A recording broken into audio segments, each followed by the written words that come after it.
ಆತ್ಮೀಯರೆಲ್ಲರಿಗೂ ನಮಸ್ಕಾರ. ನಾವಿವತ್ತು ನೋಡ್ತಾ ಇದ್ದೀವಿ ಡೆಲ್ಲಿಯ ಜಂತರ್ ಮಂತರ್ದಲ್ಲಿ ಜಿರ್ಲೆ ಪಾರ್ಟಿಯಿಂದ ನಡೀತಾ ಇರತಕ್ಕಂತಹ ಪ್ರೊಟೆಸ್ಟ್ ಯಾವ ರೀತಿಯ ಹಂತಕ್ಕೆ ತಲುಪಿದೆ ಅನ್ನೋದನ್ನು ನಾವು ನೋಡ್ತಾ ಇದ್ದೀವಿ.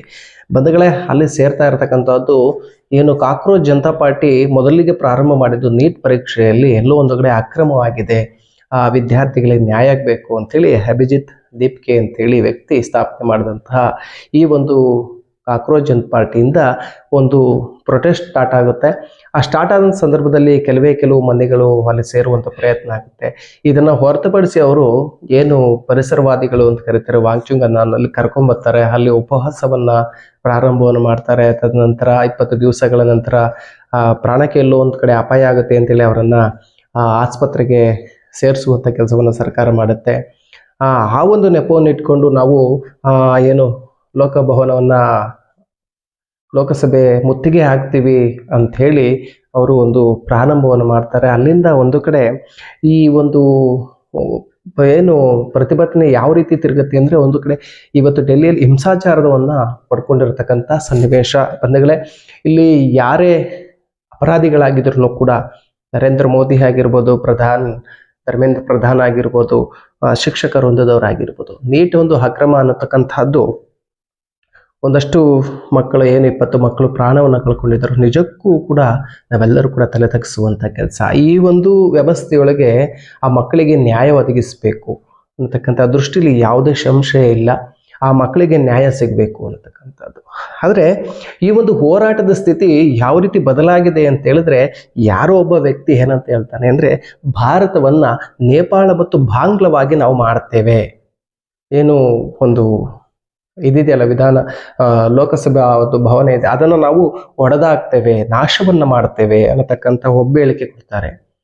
ಈ ಹೋರಾಟ ಯಾವುದೇ ರಾಜಕೀಯ ಪಕ್ಷದವರನ್ನು ಕೂಡ ನಾವು ಆಹ್ವಾನ ಮಾಡೋದಿಲ್ಲ, ನಾವು ಅವರನ್ನು ಸೇರಿಸ್ಕೊಳ್ಳೋದಿಲ್ಲ ಅಂತೇಳಿ ಅಭಿಜಿತ್ ದೀಪ್ಕೆ ಅವರು ಮೊದಲನೇ ಬಾರಿ ಪ್ರಾರಂಭ ಮಾಡಿದ ನಂತರ ಕೆಲವು ದಿವಸಗಳಾದ ನಂತರ ಅಲ್ಲಿಗೆ ಅರವಿಂದ್ ಕೇಜ್ರಿವಾಲ್ ಅವರು ಬರ್ತಾರೆ.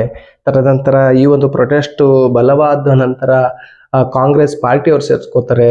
ಅಲ್ಲಿಂದ ಏನು ಸಮಾಜವಾದಿ ಪಕ್ಷದವರು ಸೇರ್ಕೋತಾರೆ, ಅಖಿಲೇಶ್ ಯಾದವ್, ಇವರೆಲ್ಲರೂ ಕೂಡ ರಾಜಕೀಯವನ್ನು ಈ ಹೋರಾಟವನ್ನು ರಾಜಕೀಯವಾಗಿ ಬಳಸ್ಕೊಳ್ಳಾಯಿತು. ಯಾಕೆಂದರೆ ನರೇಂದ್ರ ಮೋದಿಯವರ ಒಂದು ವಿಷಯದಲ್ಲಿ ಯಾವುದೇ ರೀತಿಯಾದಂಥ ಅಧಿಕಾರ ದುರುಪಯೋಗದಲ್ಲಿ ಅವರ ವಿರುದ್ಧ ಹೋರಾಟ ಮಾಡಲಿಕ್ಕೆ ಅವಕಾಶ ಸಿಗ್ತಿಲ್ಲ. ಈ ಒಂದು ನೀಟ್ ಎಕ್ಸಾಮ್ ಅನ್ನೋದೇನಿದೆ, ಇದರಲ್ಲಿ ಅಕ್ರಮವಾದ ನಂತರ ಬಂಧುಗಳೇ, ನಾವೆಲ್ಲರೂ ಕೂಡ ತಿಳ್ಕೊಳ್ಬೇಕು, ಇದೇ ಕರ್ನಾಟಕದಲ್ಲಿ ಈ ಒಂದು ನಮ್ಮ ಕರ್ನಾಟಕದಲ್ಲಿರ್ತಕ್ಕಂತಹ ಒಬ್ಬ ಟೀಚರ್ ಅವರು ಬಹಳ ಗಳಗಳನ್ನೇ ಹತ್ಕೊಂಡು ಒಂದು ವಿಡಿಯೋವನ್ನು ಮಾಡ್ತಾರೆ. ಅವರ ಕಾಳಜಿ ಎಷ್ಟಿತ್ತು ಅಂದರೆ, ಅವ್ರ ನಾಯಕರು, ಅವರದೇ ನಾಯಕರು, ಸಾಕ್ಷಿ ಸಮೇತ ತೋರಿಸ್ತಾ ಇದೀವಿ, ಅವರದೇ ನಾಯಕರು 2016ರಲ್ಲಿ ರಸಾಯನಶಾಸ್ತ್ರದ ಒಂದು ಪತ್ರಿಕೆ ಕರ್ನಾಟಕದಲ್ಲಿ ಲೀಕ್ ಆಗುತ್ತೆ.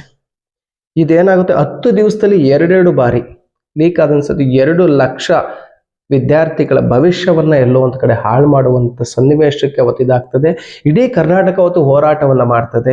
ಮೊನ್ನೆ ರತ್ನಾಕರ್ ಅಂತೇಳಿ ಶಿಕ್ಷಣ ಸಚಿವರಾಗಿರ್ತಾರೆ, ಅವರ ರಾಜೀನಾಮೆಗೆ ಇಡೀ ಕರ್ನಾಟಕ ಹೋರಾಟವನ್ನು ಮಾಡುತ್ತೆ. ಆದರೆ ಆ ವ್ಯಕ್ತಿ ರಾಜೀನಾಮೆಯನ್ನು ಕೊಡೋದಿಲ್ಲ.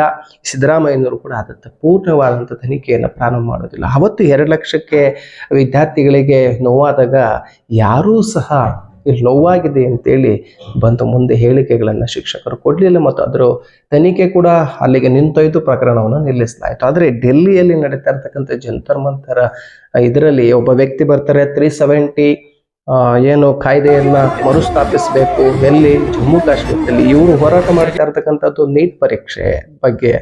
ಅಲ್ಲಿ ನಡೀತಾ ಇರ್ತಕ್ಕಂಥದ್ದು 370 ಇದನ್ನು ಮರುಸ್ಥಾಪಿಸಬೇಕು ಜಮ್ಮು ಕಾಶ್ಮೀರದಲ್ಲಿ ಅಂತ. ಒಬ್ಳು ಬರ್ತಾಳೆ, ಹಿಂದೂ ಧರ್ಮ ಅಂತಂದ್ರೆ ಏನು, ದೇವತೆಗಳನ್ನ ನಂಬೋದಿಲ್ಲ ಅಂತ ಹೇಳ್ತಾರೆ.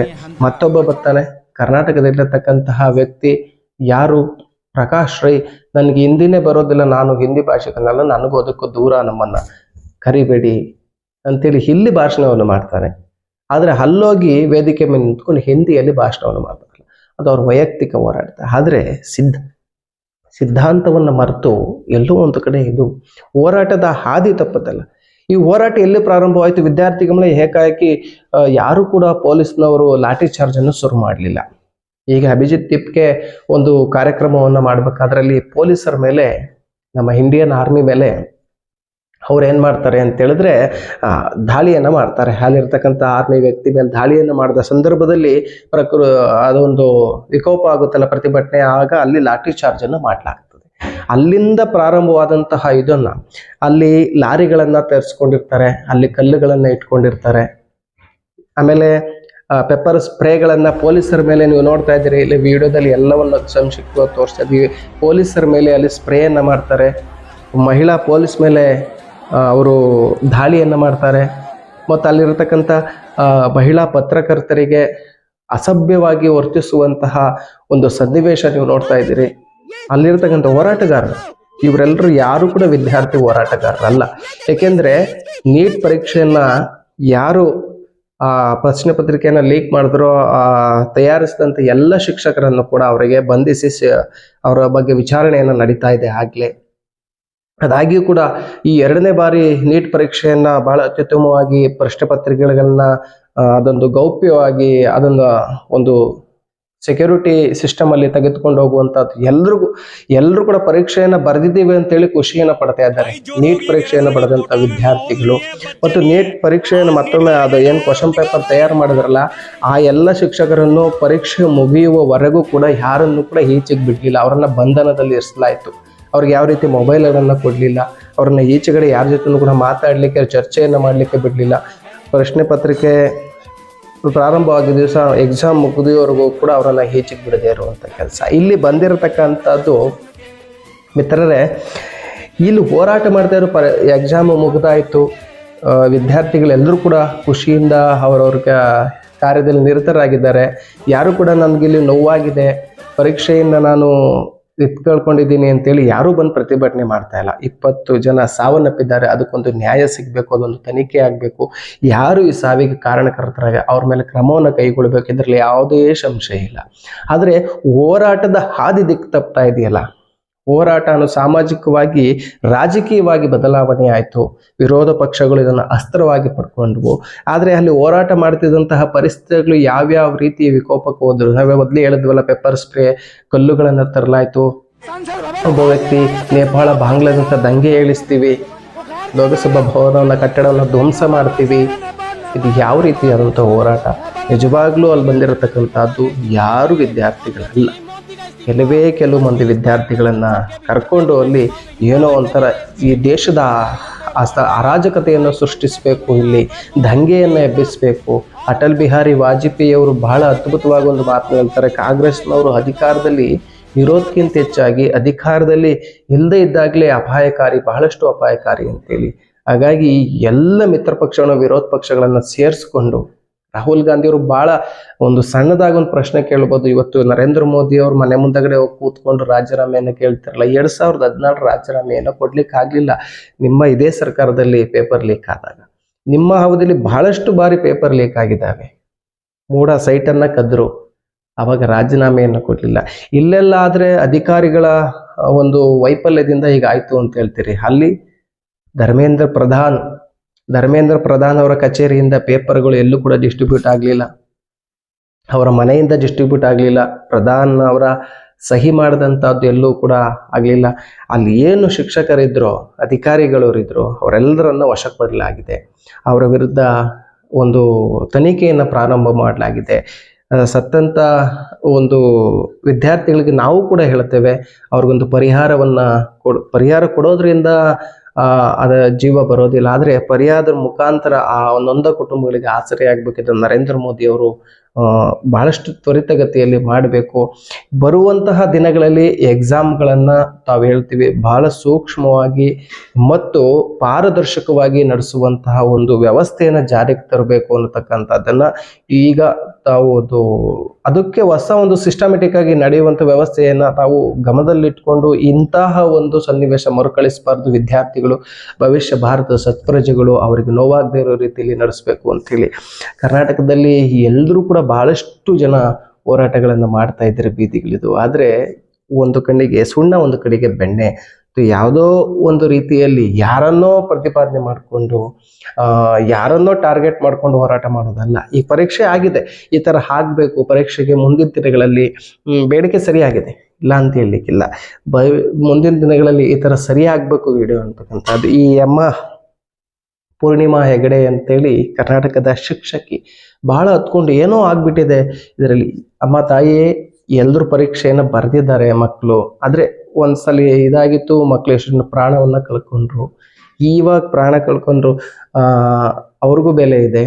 ಮತ್ತು ಕರ್ನಾಟಕದಲ್ಲಿ RCB ಮ್ಯಾಚ್ ಗೆದ್ದಾಗ ಎಷ್ಟು ಜನ ಪ್ರಾಣ ಕಳ್ಕೊಂಡ್ರು, ಅವ್ರ ಬಗ್ಗೆ ನಮಗೇನು ಅನ್ನಿಸ್ಲೇ ಇಲ್ವ? ಹಾಗಾದರೆ ತಾವು ಶಿಕ್ಷಕರಾಗಿದ್ದೀರಿ, ಏನೋ ಆಗಿದೆ ಅಂತೇಳಿ ಇದೇ ನಿಮ್ಮ ಶಿಕ್ಷಕ ವೃತ್ತಿಯನ್ನು ಹೊಂದಿದ್ದಂತಹ ವ್ಯಕ್ತಿಗಳು ಆ ಪೇಪರನ್ನು ಲೀಕ್ ಮಾಡಿದ್ರು. ನೀವು ಶಿಕ್ಷಕರನ್ನು ಯಾಕೆ ಬೈಲಿಲ್ಲ?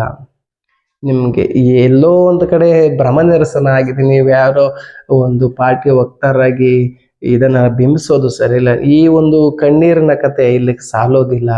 ಸಾಮಾಜಿಕ ಕಳಕಳಿ ಇದ್ದರೆ ದಯಮಾಡಿ ಹೇಳ್ತೀವಿ, ಎಲ್ಲರ ಬಗ್ಗೆ ಪಾರದರ್ಶಕವಾಗಿ ಮಾತನಾಡುವಂಥ ವಿಷಯಗಳನ್ನು ಇಟ್ಕೊಳ್ಳಿ.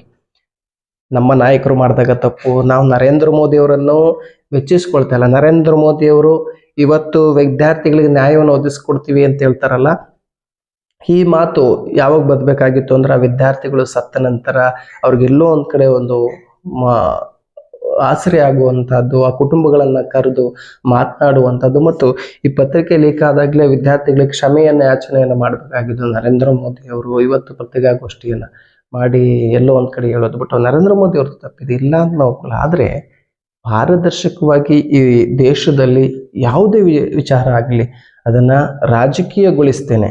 ಇವತ್ತು ನಾವು ಕೇಳ್ತೀವಲ್ಲ, ಆ ಕಲ್ಲುಗಳಲ್ಲಿ ಬಂದು, ಪೆಪ್ಪರ್ ಸ್ಪ್ರೇಗಳಲ್ಲಿ ಬಂದು ಪೊಲೀಸ್ ಮೇಲೆ ಇವತ್ತು ದರ್ಪವನ್ನು ತೋರಿಸ್ತಾರೆ.